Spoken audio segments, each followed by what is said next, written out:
Sebelum melanjutkan, jangan lupa subscribe dulu, terima kasih. Bab 160, kamu mandi dan aku akan mandi. Tapi aku masih ingin tahu kebenarannya. Aku ingin hidup dengan kejelasan. Mukiki tersenyum cerah pada Seng Xiao saat dia berkata, "Kaulah yang memintanya." Seng Xiao menatap Mukiki dengan tatapan penuh percaya diri. Wajah tampannya mendekat ke wajah Mukiki. "Aku juga. Kebetulan sekali. Aku akan mengajarimu cara mengemudi suatu hari nanti. Bagaimana mungkin wanitaku tidak tahu cara mengemudi?" "Baiklah." Mukiki menjawab dengan lembut. "Bagus. Sekarang masuklah ke bak mandi dan mandilah dengan nyaman." "Bagaimana denganmu?" tanya Mukiki. "Mandilah, aku akan mandi untukmu." Keesokan harinya, Rong Junhan pergi ke rumah sakit sendirian karena Shen Jianchuan tidak mengizinkan Huang Yu pergi ke bangsalnya lagi. Sikapnya yang tegas menunjukkan bahwa ia kesal pada Mukiki, yang membuat Rong Junhan tidak senang. "Jianchuan, aku tahu kau menyayangi putrimu. Tapi kita sudah bersama selama bertahun-tahun. Aku tidak ingin hubungan kita memburuk. Bisakah kau biarkan aku menangani masalah Kiki? Kiki adalah putrimu. Apa kau pikir aku akan memperlakukannya dengan buruk? Juga sangat melelahkan bagiku untuk mengurusmu setiap hari. Jika kamu tidak membiarkan Huang Yu datang dan membantuku, apakah kamu ingin Kiki yang melakukannya?" Setelah Rong Junhan melangkah masuk ke bangsal, dia duduk di samping Shen Jianchuan untuk menyuapinya sarapan. Namun, dia tidak yakin apakah Rong Junhan membalas dendam padanya, karena Rong Junhan terus memasukkan bubur panas mengepul itu ke dalam mulutnya. Shen Jianchuan tidak tahan dengan panasnya dan memuntahkannya. Kemudian, Rong Junhan menatapnya dengan wajah, seolah-olah dia adalah orang yang sangat pemilih. Dia mencoba membuat orang berpikir bahwa Shen Jianchuan sengaja mempersulitnya. "Ada apa?" "Panas," Shen Jianchuan tersentak. "Maafkan saya. Saya terlalu perhatian saat berbicara dengan Anda karena saya merasa dirugikan. Jadi, saya tidak menyadarinya." Rong Junhan sangat pandai menggunakan trik-trik kecil ini untuk membuat Shen Jianchuan menderita. Namun, dia tidak membuatnya terlalu kentara. Kemudian, dia meniup bubur dan menyuapkannya ke mulut Shen Jianchuan. Dia ingin melihat Shen Jianchuan bergantung padanya. Dia merasa lebih baik dengan cara itu. Jika Shen Jianchuan bisa membalas dendam untuk Mukiki, maka dia juga bisa melampiaskan amarahnya padanya. Dia hanyalah pria yang tidak berguna sekarang. Huang Yu berdiri di pintu. Dia tidak berani masuk. Ketika dia melihat Rong Junhan sedang disiksa, dia merasa agak kesal. Dia tampaknya tidak menghargai kontribusi kakak tertua terhadap keluarga. Sekarang dia bahkan menyiksanya. Huang Yu merasa sedih ketika dia melihat ini. Bagaimana dia bisa tahu kalau Rong Junhan sedang bermain trik? Namun Shen Jianchuan telah bersiap untuk melakukan serangan balik.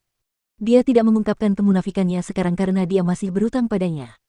Namun itu tidak berarti bahwa dia akan menanggung rasa sakit itu secara membabi buta. Dia menceritakan semua detailnya kepada kakek Shen. Setelah kakek Shen mendengar apa yang telah terjadi, dia menjadi marah. "Apa yang dia inginkan?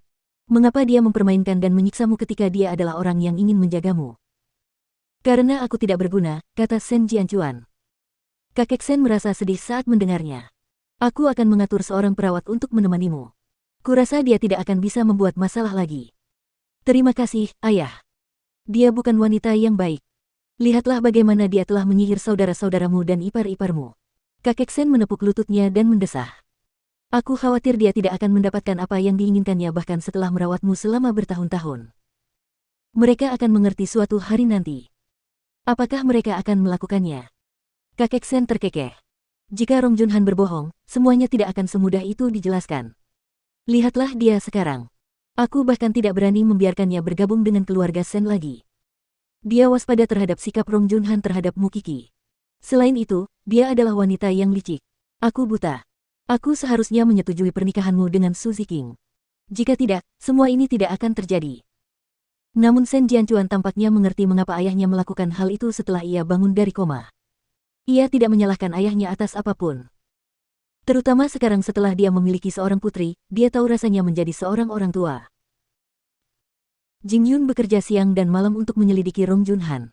Ia berusaha mencari jawabannya sebelum pernikahan. Namun, Seng Xiao tidak memberitahu kakek Shen tentang fakta bahwa Shen Jianchuan telah terluka 2 kali. Akan jadi masalah kalau ternyata kebenarannya ternyata berbeda dengan apa yang dispekulasikannya. Mukiki merasa sangat gelisah sebelum hasil penyelidikan keluar. Dia takut serigala berbulu domba itu ada di samping ayahnya. Di sisi lain, dia khawatir tentang tubuh Qian. Hamil di usia 18 tahun tetapi masih bersikeras mempertahankan bayinya. Seberapa besar keberanian yang ia miliki untuk mengambil keputusan ini? Mukiki ingin menelepon Qian di sela-sela kelasnya. Namun, sebelum dia sempat melakukannya, seseorang yang tidak ingin dia temui tiba-tiba menghampirinya. Apakah Lu Qian sahabat karib? Mukiki didekati setelah ceramah berakhir. Dia adalah gadis yang sangat anggun. Tidak diragukan lagi, dia adalah kekasih baru Duan Shaoan. Namaku Bai Xinlan. Aku tahu siapa dirimu. Dan aku tahu bahwa kau telah mengawasiku. Aku juga melakukan hal yang sama kepadamu. Mukiki menatapnya. Dia sedang memegang buku teks kedokterannya. Apa yang kamu inginkan? Mari kita bicarakan tentang sahabatmu. Apakah kamu punya waktu sekarang? Kamu seharusnya tidak datang menemuiku, kata Mukiki. Aku tidak peduli seberapa kuat akal sehatmu dan seberapa besar rasa cintamu pada Duan Shaoan. Kamu seharusnya tidak menyakiti Qian dengan cara seperti ini. Bai Xinlan terkekeh. Aku tahu statusku tidak akan pernah bisa mengalahkan Lu Qian. Tapi aku punya kebebasan untuk mencintai. Ngomong-ngomong, mereka belum menikah. Mereka sudah bertunangan.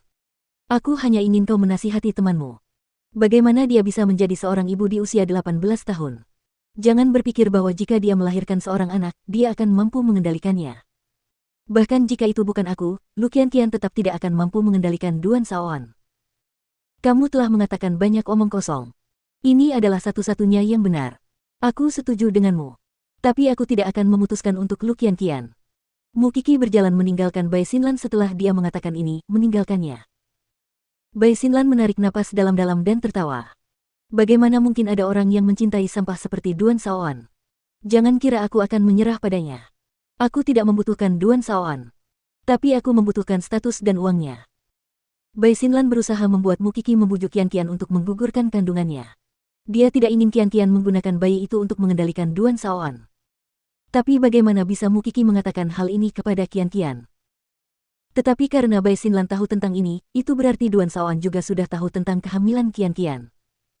Bagaimana sikapnya terhadap hal ini? Sebenarnya, tidak perlu berpikir terlalu keras untuk menebak sikap Duan Shaoan terhadap hal ini.